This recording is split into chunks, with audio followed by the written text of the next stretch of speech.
Hello and good morning, everyone. It is 9 a.m. here, and I woke up for about an hour ago and figured I wanted to do some stitching with you. Um, Anna was so kind to let me know that I am missing right here 4 stitches of brown on the Racoon Cabin. So that is the first thing we're going to do is do those stitches and make sure that it is completely finished now. I have gone over already and just double checked that there was nothing else that I could see. Um, that were missing, and I really can't see anything else. So I sure hope that is correct. Those stitches right here under the door, there isn't supposed to be stitches there. So yeah, and the floss is giving me trouble today. Why are you making trouble? Is the big question.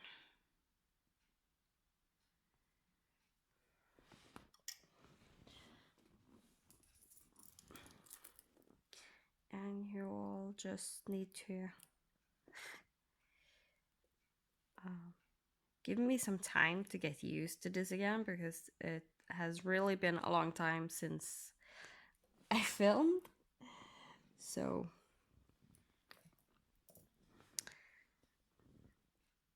yeah, take some getting used to doing this again. All right, there was a knot on this whole floss, so I just have to cut it where the knot was, and now I'm going to have a lot of smaller chunks of floss of that color. So putting them all on my bobbin. I also have struggled with some neck problems lately, so I have needed to change up my setup when stitching. So the stitching is a little bit higher up, and hopefully that will help. I really don't like stitching that way, but I just need to try different things to see if it gets better. And one of those problems is that I struggle getting the camera far enough back that you actually can see it.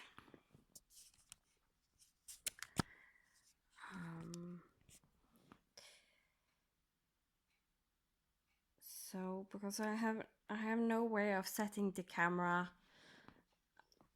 where I sit. So the camera is on a chair, and I use my tripod to like hang the camera from the chair underneath my stitching. So we will just have to go with it. There's pretty gray outside, so I can see that the color isn't the best. I have light on the camera on, but because of the new way of stitching, I don't think you can see that very well. So I am going to do these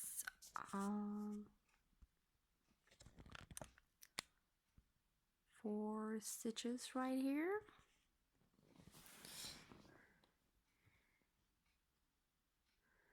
Started with the loop method.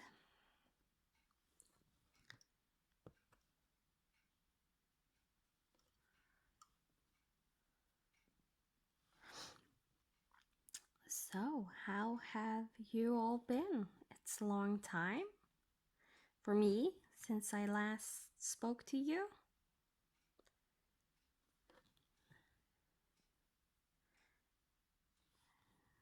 Have you had a good vacation? Since it is today for me, it is the 21st of August. So school is back in action. Kindergarten is back.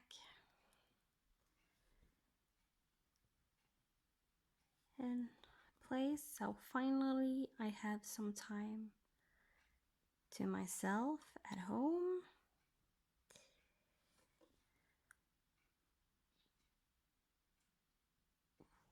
Which is really appreciated when having my husband and son home for 2 months, all day, every day. And this year we couldn't afford any big vacation, so it ended up being just under a week where we traveled to the south of the country and went to a zoo.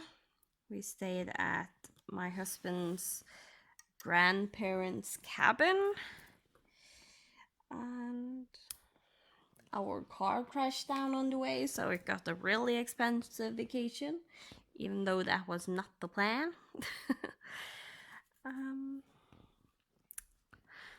So yeah. Okay, now the Racoon Cabin is finally finished. And I need to see if I can try and make the stitch lay a little bit neater like that, so you can see the pin stitch. Okay, so that's Racoon Cabin finished, and we are working here on this snowy deer section. This is part number 2 of the Frosty Forest series. It is by Cottage Needleworks. It's stitched on a 32 count pearl gray Belfast. I believe that's the name. I have got everything from Patchwork Rabbit, that is in the UK. And it's when you sign up for this, you get patterns each month, and you can say that you want the floss, the fabric, etc., and you will also get those. I explain a lot of it in my 2 first videos. So now we are going to go over here and stitch where we actually left off the last time. And it looks like the light will be a little bit better here, so that's good. I'm mostly using my needle with a ballpoint tip. This is called the Easy Guide needle. It's also called polka dot needle, I think. You can find these on Lakeside Needlecraft if you are in the UK or Europe. And if you are in the US, I know Heaven and Earth Designs have these. Where I got them from, which was Easy Guide Needles, they closed down, so you can't really get floss from them anymore, unfortunately. So yeah, that's just how it is, and we can't really do much about it. But luckily there are other places where you can get them. just going to do some more stitches here at the top. I hope my hand isn't too much in the way now. Maybe I need to do a little bit. Yeah, that was better. It's always a little bit fiddly to find like a nice spot for the camera to be and stuff like that, especially when it has been a long time since the last time. And I have, it's not much, but I have changed my setup up a tiny bit because I have made my Lowry stand, I think 1 or 2 like sections higher.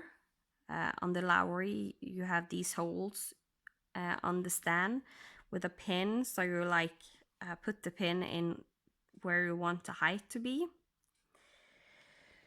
So yeah, I just put it up a little bit higher, and then I have made it so the frame or Q-snap stands a lot more diagonal, almost like you would have when you paint, like very almost up and down instead of laying flat, because I usually like it to lay flat. That stitch doesn't look good at all.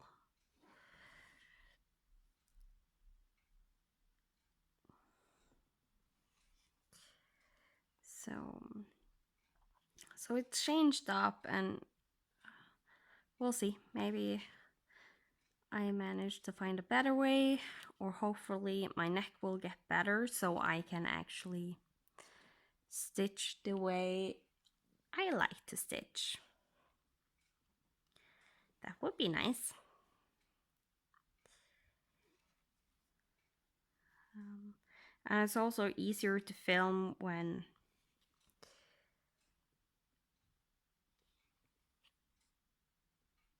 it's not that high, because the biggest problem now is that the chair almost does not get higher. It struggles to be higher than the top of my stitching. So I hope this will be fine and it's not too many stitches.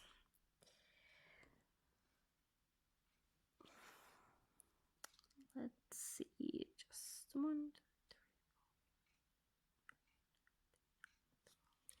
3. Yeah, I do think this will be fine and not having too many stitches. And then I will pin stitch so you can get a close-up of the pin stitch. I switch needle when I pin stitch because I find with the pin stitch you are supposed to pierce the thread that are already in the hole, and with the ballpoint needle I find that doesn't happen. Because it's not supposed to happen. That's why you have the ballpoint. So I go down in the middle, I come up on the other side, I go down in the middle again, and now I make sure that I pierce that thread, and then I come up to the side again, and I'm done. And you can go down one more time if you think maybe you didn't quite pierce it, because then it will have like a lot of floss in that hole. So if you go down once again like this, there is a very big chance that you did pierce that floss without problem. There is a very little chance that you didn't do it. So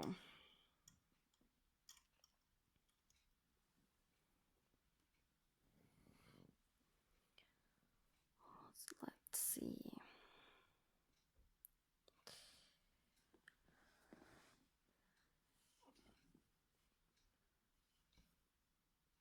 I think I decided I wanted to work this from the top down.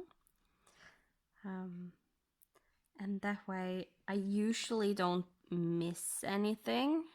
I'm just going to do a pin stitch here, half a pin stitch, so I just go down. It's to make sure that the floss underneath will be stitched over, so you can't really tell, because this fabric, I can see a little bit through it. So trying my best to hide my stitches. Let me see, 1, 2, and then 3 there. So again, doing just a half a pin stitch so that I can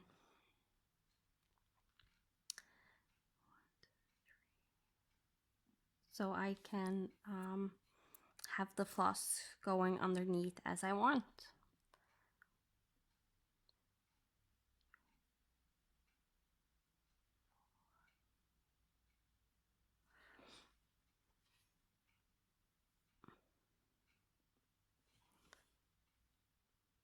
I want to pin it from this side. Like this, and then to park it,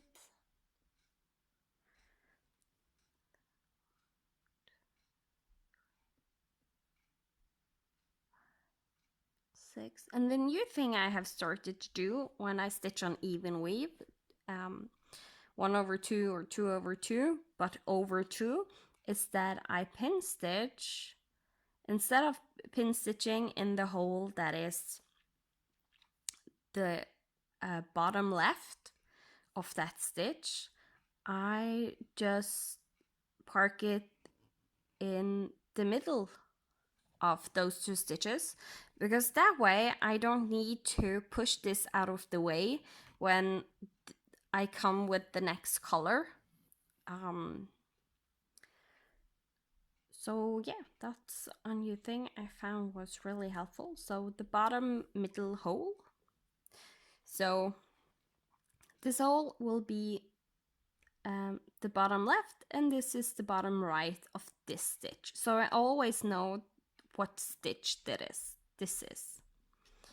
So just something new I started to do.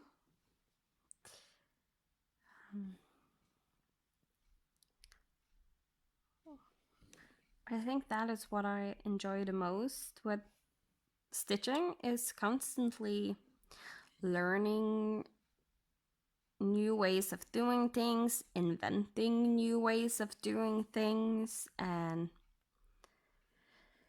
just evolve my stitching so I like it better.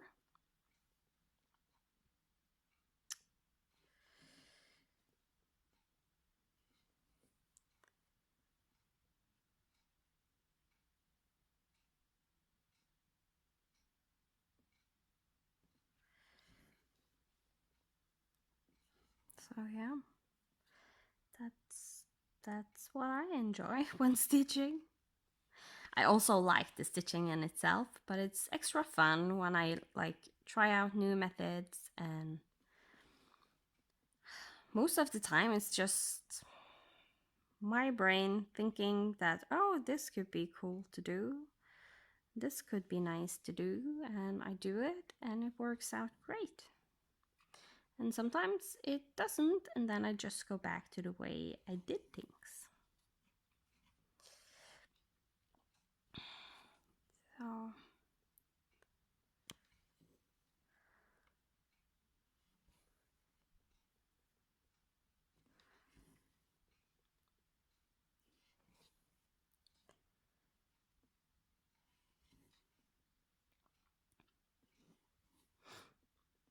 Oh, have to sneeze. Oh, sorry about that. Oh. And that reminds me, I need to take my allergies medicines.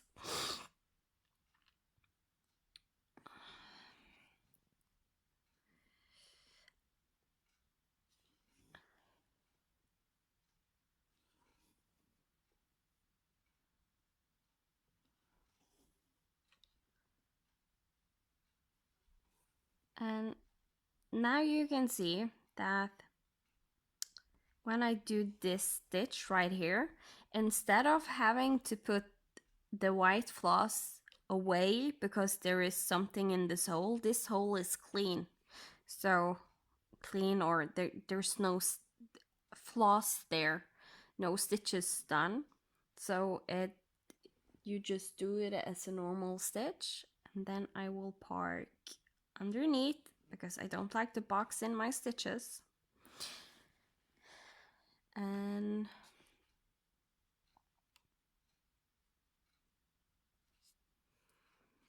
then I take this floss, the white one, I go down the middle and just come up where I usually like to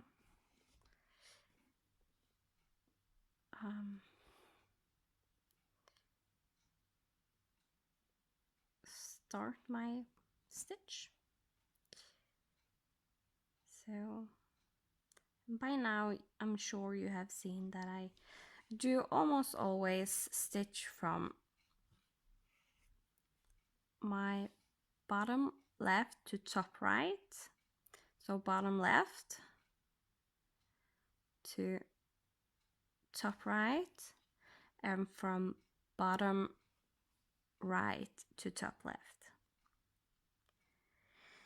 And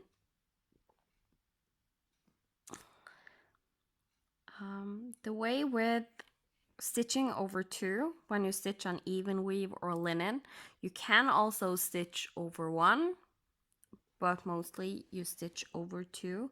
So the reason why we say over two is because there is two threads in between where the holes of the stitch are. So two threads here, two threads up here, two threads. So if you think of each stitch as a tic-tac-toe board, you basically use the four corners as your holes in a tic-tac-toe board on the even weave, and that's how you stitch on even weave, basically, or linen, because this is linen. So yeah, after a while you get used to just see where the hole is, and in the beginning when you're not, you just need to count. So what I usually did was that I counted holes, and then I start in the hole I am. So 1, 2, 3 holes, 1, 2, 3 holes.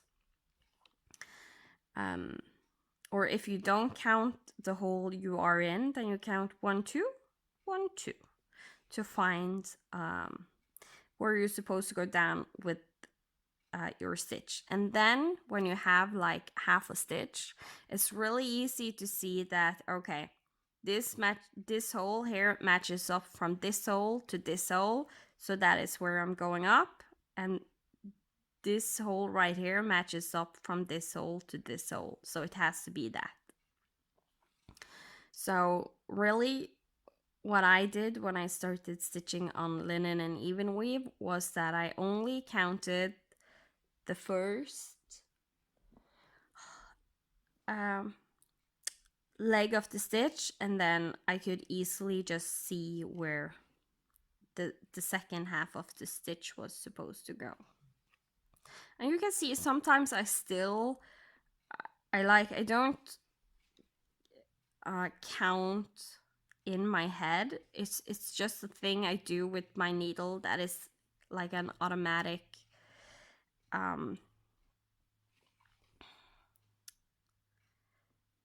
action that happens where I take, like when I sometimes I will do this, and that's an automatic action I do. Like it's just coded into my stitching on linen and even weave. So if I'm not very conscious about what I do, then I often will do that with my stitching. But sometimes it can be nice because it's an automatic thing I do, and it always makes sure that I am in the right spot where I'm supposed to stitch, so I don't get like do half of a stitch.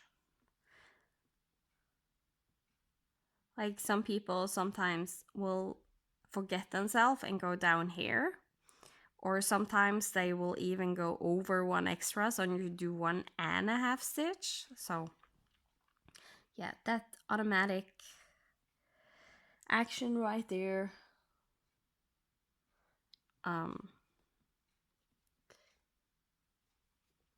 always keeps me on track.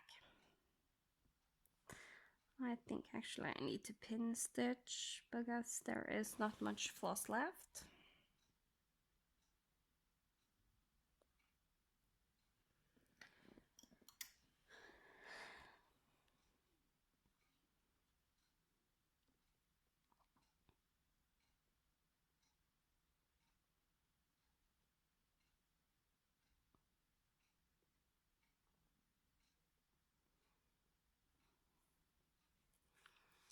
And I'm actually not liking how this stitch is looking, so I think I'm going to try and pin stitch under this stitch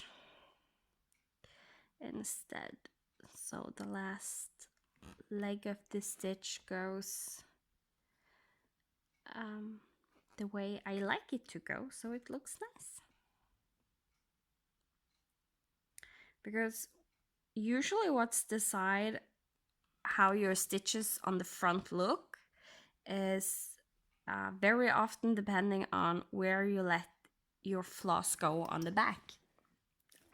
Also, railroading, of course, has an effect because you make your with railroading, you make sure the floss lay beside each other when going down the hole instead of like being twisted. And that usually makes it neater when railroading. I also know that someone don't like the look of railroading, so they don't. So it depends on your aesthetic and what you like. But so that is one thing that is not depending on how the floss on the back is, but everything else with how the stitches looks going down in the hole depends on where you go next with your floss. So yeah, so I'm very conscious about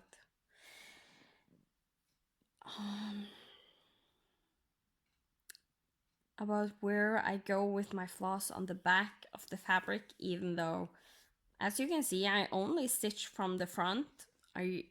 There is only a few times I ever turn around my project, but I'm constantly aware of where my stitches are, where my floss is going on the back, and how it affects my stitches.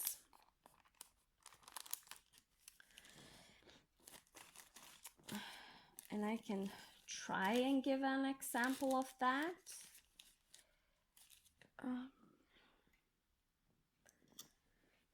Just need to get my needle threaded again. So I do the loop method, so I find the two ends, of one length, so I do a double length.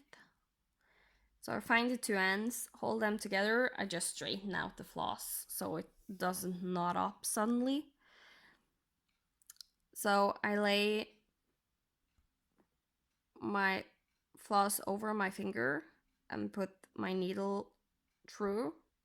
Then I take my thumb and middle finger and hold the floss tight in between. Then I pull out my needle. I just lay the eye of the needle over and push down between my fingers and slowly like loosen up. And then I just pull through. And that's the way I thread my needle.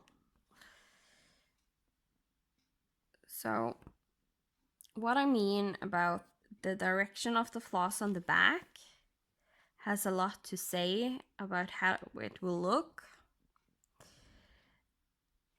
Is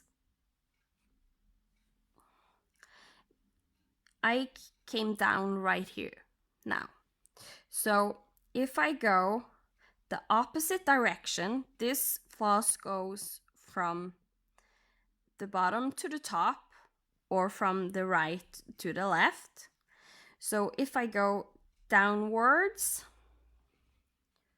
since this went from the bottom to the top, so if I then go down with this floss, you can see the floss like wraps around the hole.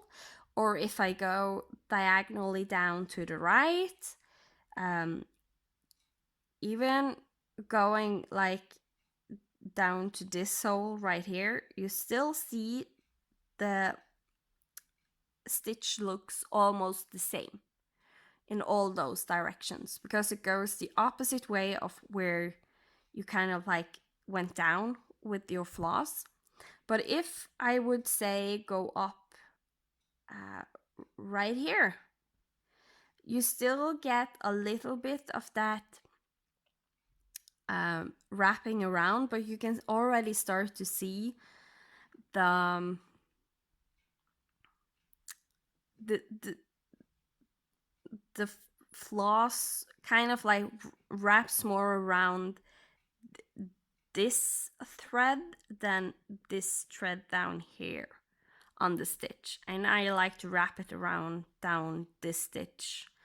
And if I go straight up, you can see now it starts to cover the hole. Going diagonally up, so the same direction, it totally covers up the hole. So going the exact opposite direction like this, you can see the stitch looks much more neater, and for me that's how I like my stitches to look. Hope that was understandable. It's sometimes hard to explain because I have big fingers and the weave of the fabric is really small, but basically I want the stitch to be either wrapped around the corner right here of the stitching, so like this part of a stitch, or this section right here going, this floss going down.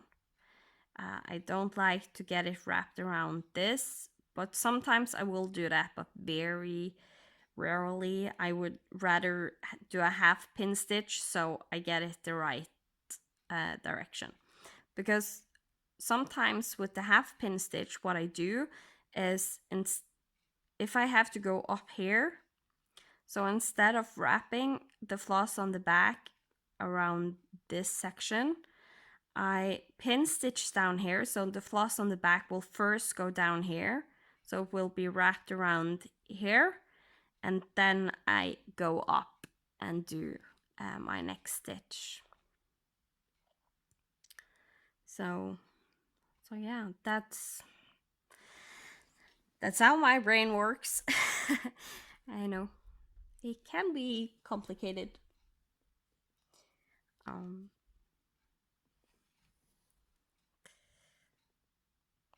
But that is just how I like to make my stitches look nice.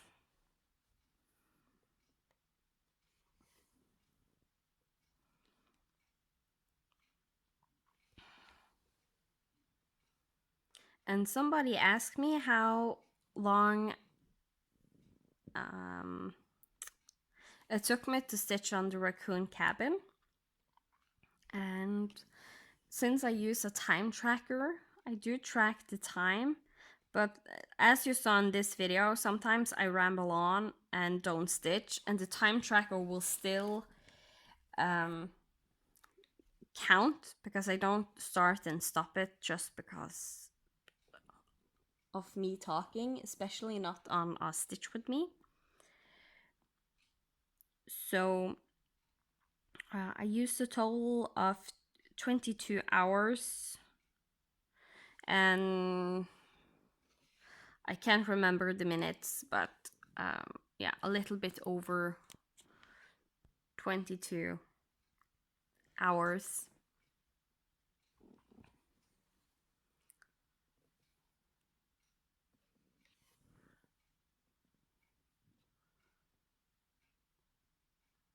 So then you have an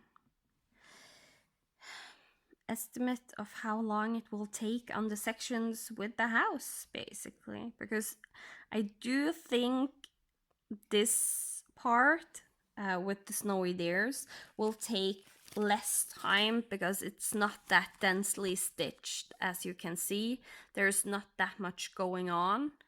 Yes, you have some trees and you have this wreath up here and the dares, but the Racoon Cabin was much more densely stitched, both the house and with the snow. So I am going to pin stitch this one.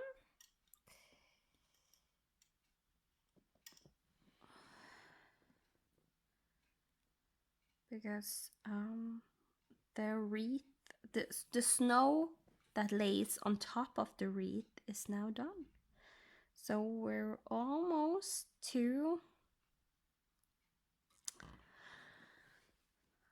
the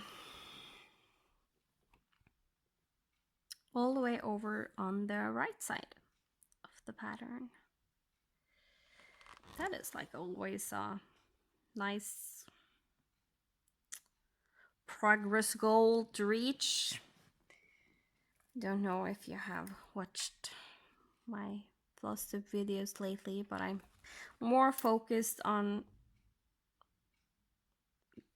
decent or good progress than like finishing or so. Yeah, as goals. So also my rotations going forward will most likely be less. Of course I have the magical stitches, so they always rule some part of my stitchy life.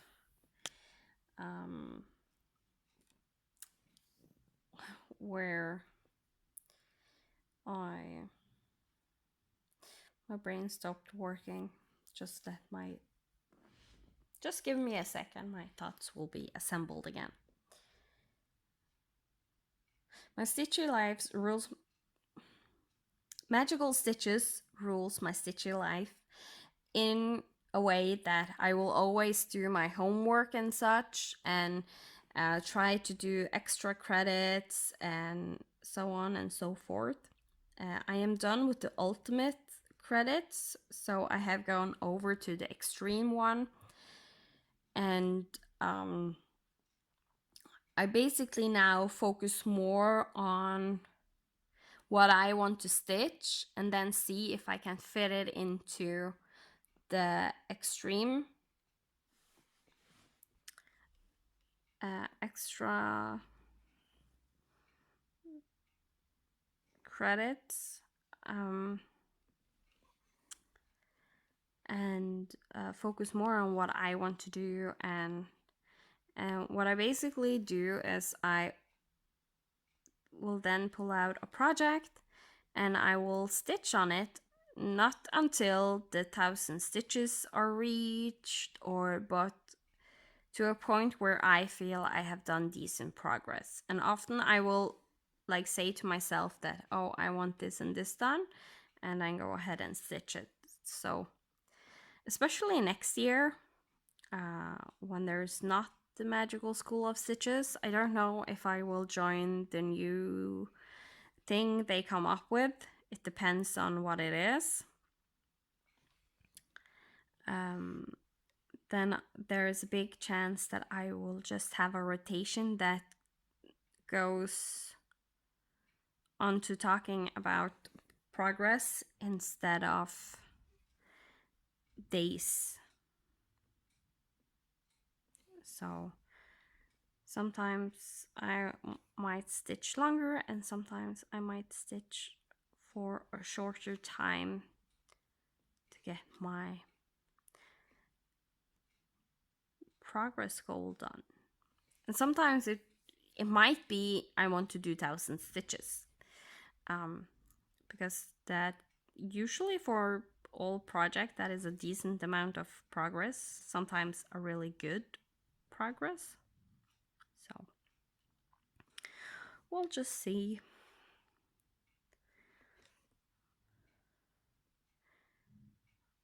I'm thinking about in September having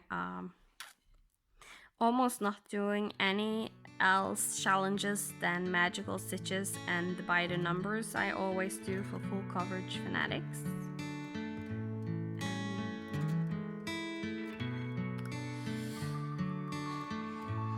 So yeah,